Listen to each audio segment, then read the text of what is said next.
ॐ त्र्यम्बकं यजामहे सुगन्धिं पुष्टिवर्धनम् उर्वारुकमिव बन्धनान् मृत्योर्मुक्षीयमामृतात्।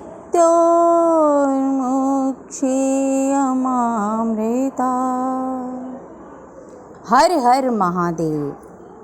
श्रावण मास महात्म्य 5वां अध्याय। भगवान शंकर बोले, हे विप्र, कोटि लिंग का महात्म्य तथा पुण्य का वर्णन नहीं किया जा सकता। जब एक लिंग महात्म्य की कथा कहना ही असंभव जान पड़ता है, तो फिर कोटि लिंगों का महात्म्य कौन कह सकता है। यदि मनुष्य में कोटि लिंग निर्माण करने की शक्ति ना हो, तो उसे केवल 1000 लिंगों का निर्माण करना चाहिए। इसमें भी समर्थ ना हो तो 100 लिंग या फिर इस मास में केवल 1 लिंग बनवाना चाहिए। इस मास में केवल 1 लिंग बनाने पर भी जीव मेरे पास निवास कर सकता है। कामदेव के शत्रु भगवान शंकर का 16 उपचार से षडक्षर ओम नमः शिवाय मंत्र सहित अर्चन करना चाहिए। ग्रह यज्ञ करके उद्यापन करना चाहिए। हवन तथा ब्राह्मण को भोजन करवाना चाहिए। इस प्रकार व्रत करने से असमय में मृत्यु करवाना चाहिए। इस प्रकार व्रत करने से असमय में मृत्यु नहीं होती। इस मास का व्रत बंध्यत्व का हरण करके संपूर्ण आपत्तियों को दूर करता है, रोग शोक संताप मिटाता है, ऐश्वर्य में वृद्धि करता है। जो कोई श्रावण मास में पंचामृत कैलाश में मेरे नज़दीक आकर एक कल्प तक निवास कर सकता है, वह प्राणी पंचामृत पीने वाला, गौ तथा धन आदि से युक्त, अत्यंत मधुरभाषी, त्रिपुरा सुरहंता भगवान श्री सदाशिव का प्यारा होता है। जो श्रावण मास में हविष्यान भोजन कराता है, वह चावल आदि संपूर्ण धान्यों की अक्षय निधि से युक्त होता है। जो व्यक्ति इस मास में पत्तल पर भोजन करता है, उसको भोजन के लिए सोने के पात्रों की प्राप्ति होती है तथा शाक त्यागने मात्र से शोक का हरण होता है। और जो इस महीने में जो भूमि पर शयन करता है, वह कैलाश में निवास करता है। जो इस महीने में एक दिन भी ब्रह्म मुहूर्त में स्नान करता है, उसे पूरे महीने तक नहाने का फल मिलता है। इस मास में जो प्राणी जितेंद्रिय होता है, उसे इंद्रिय जन्य बल की प्राप्ति होती है। इस मास में स्फटिक मणि, पाषाण, मिट्टी तथा मरकत माणी निर्मित शिवलिंग या स्वयं उत्पन्न या बनाए हुए या पिसान निर्मित अथवा पीतल या चंदन मक्खन निर्मित शिवलिंगों में एक बार अर्चन करने मात्र से 100 ब्रह्म हत्या का पाप मिट जाता है। सूर्य ग्रहण, चंद्र ग्रहण या अन्य किसी सिद्ध क्षेत्र में लक्ष्य जप करने से जो सिद्धि कही गई है, वह श्रावण मास में केवल एक बार जप करने से मिल सकती है।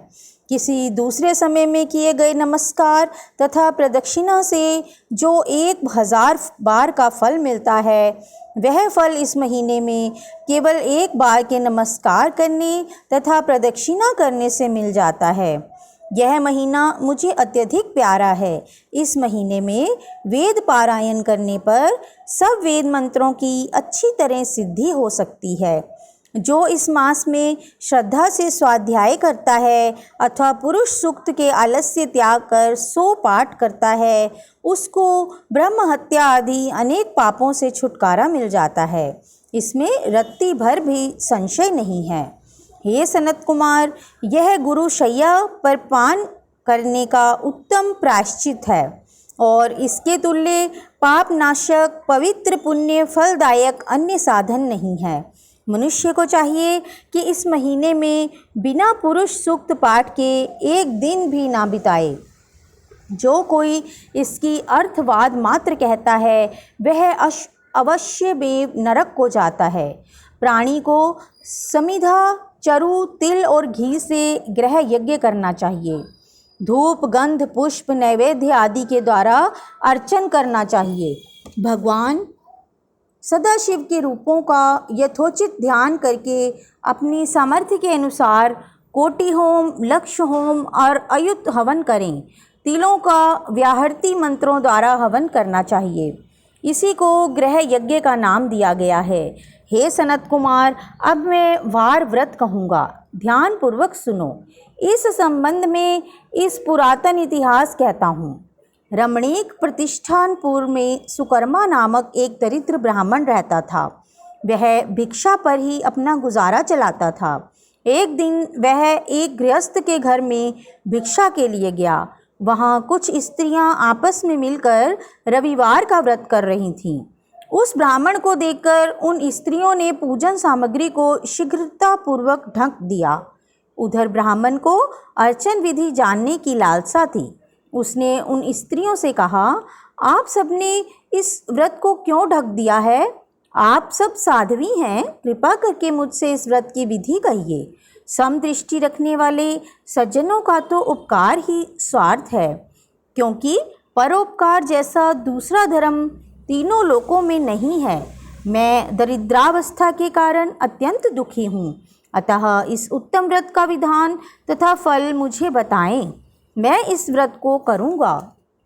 स्त्रियों ने कहा, हे ब्राह्मण, यदि व्रत में उन्माद या प्रमाद अथवा विस्मरण, भक्तिहीनता या अनास्था करोगे तो यह व्रत निष्फल हो जाएगा, अतः इस व्रत को तुम्हें कैसे दें? ब्राह्मण ने कहा, मैं ऐसा नहीं करूँगा। उसकी ऐसी बात सुनकर उन स्त्रियों में से एक प्रौढ़ स्त्री ने उस ब्राह्मण को उस व्रत की विधि बताई। उसने कहा, श्रावण मास में शुक्ल पक्ष के पहले रविवार को मौन होकर उठना चाहिए। शीतल जल से स्नान करके नित्य कर्म कर पान के पत्ते पर 12 परिधि वाला मंडन लिखना चाहिए। उसे लाल चंदन से सूर्य नारायण के तुल्य गोलाकार लिखना चाहिए।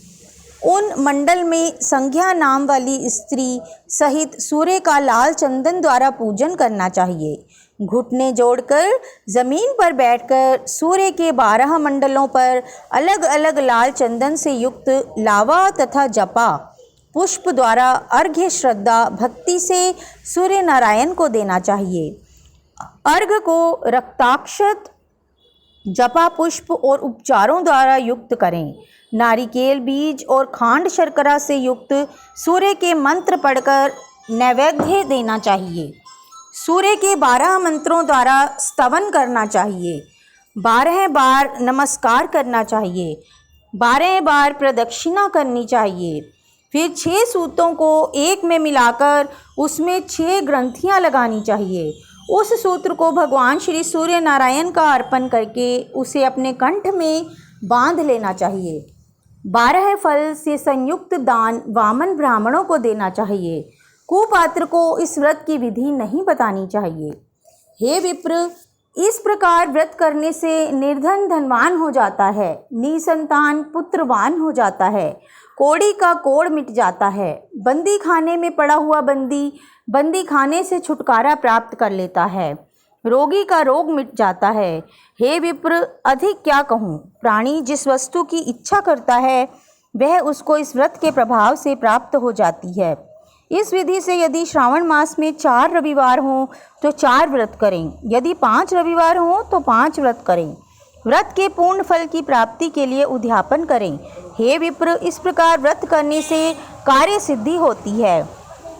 यह ब्राह्मण उन स्त्रियों से इस प्रकार व्रत की विधि जानकर अपने घर को वापस लौट आया। उसने घर आकर अपनी दोनों कन्याओं को भी व्रत की विधि बतलाई। इस व्रत के केवल सुनने से और अर्पण तथा दर्शन मात्र से वह कन्याएं अत्यंत सुंदर हो गई तथा उसी दिन से उस ब्राह्मण के यहाँ लक्ष्मी निवास करने लगी। कई विधियों और कई तरीकों से उस ब्राह्मण के यहाँ लक्ष्मी आई। यह धन कुबेर हो गया। एक दिन राजा ने मार्ग में से गुजरते हुए उन कन्याओं को अपने मकान की खिड़की में खड़े देख लिया। रूप की खान उन दोनों बहनों को देखकर वह देखता रह गया। वह उन पर मोहित हो गया। उसने ब्राह्मण को बुलाया और अपने लिए उसने दोनों कन्याओं को मांग लिया। ब्राह्मण ने भी प्रसन्न होकर उन दोनों कन्याओं को राजा को दे दिया। कन्याएं कि राजा जैसा पति प्राप्त करके प्रसन्न हो गई। हे सनत कुमार, मैंने अभ्युदय को देने वाले इस व्रत को आपके सामने कहा है। हे ब्रह्मपुत्र, जिस व्रत के सुनने मात्र से सब इच्छाओं की पूर्ति हो जाती है, तो इसके अनुष्ठान के फल का क्या कहना।